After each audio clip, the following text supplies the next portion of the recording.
Længdebølger er, når bølgerne bevæger sig i længderetningerne, ligesom der kan ses her.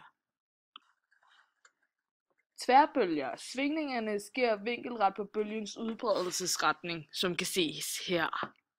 Rayleigh-bølger er bølger, der har et flydende overfladelag. De optræder ved jordskælv og eksplosioner. Bølgerne er opkaldt efter den britiske fysiker Lord Rayleigh. Rayleigh-bølger udgør sammen med lågebølger elastiske bølger langs en fast overflade, hvis partikler foretager roterende ellipseformede bølger omtrent som i vandbølger. Nå. Kom. Bølgelængde. Bølge er afstand fra bølgetop til bølgetop, og betegnes med de græske bogstaver lambda. Den røde her har en lang bølgelængde, så den starter herfra og helt over til, hvor den lille har en meget mindre bølgelængde. Det er herfra og hertil. Svingningstiden, eller mere generelt perioden, er den tid, det tager et svingende system at gennemføre en hel svingning. Frekvens er et mål for, hvor hurtigt regelmæssige gentagelser for et fænomen forekommer. Og her snakker vi om bølger, så her har den en lav hertz. Det er fra herfra og herfra. For til den lille har en høj frekvens, da der kommer mange flere bølger igennem på samme tid.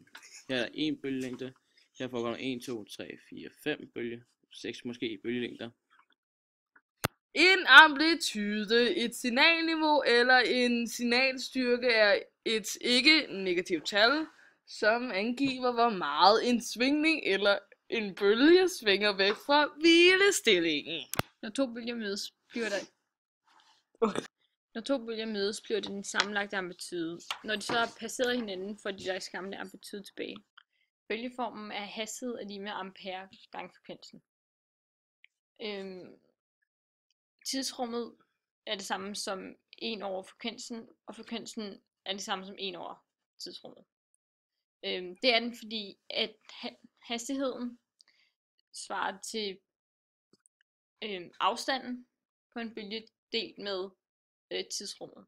Det vil sige, at amperen er det samme som tidsrummet. Og det svarer så også til ampere gange med 1 over t. Og da 1 over tidsrummet er det samme som frekvensen, hedder formlen så hastighed er lige med ampere gange frekvensen. En stående bølge er en bølge, som ikke bevæger sig i nogen retning, men svinger i en fast position. For det meste har en stående bølge 2 eller flere knudepunkter. Knudepunkter er punkter på den stående bølge, der ikke bevæger sig med bølgen. Bølgens 2 endepunkter vil altid være knudepunkter. En guitar eller violin har nogle lange strenge, som kan sættes i svingninger. De svinger fra side til side, altid tværsvingninger. På en guitar klimter man med fingrene eller bruger et plekter. Spiller man violin eller cello, bruger man en bue. En tyk streng svinger langsomt og frembringer dybe toner, altså en basse. En tynd streg svinger hurtigt og frembringer høje toner, altså en diskant. Right?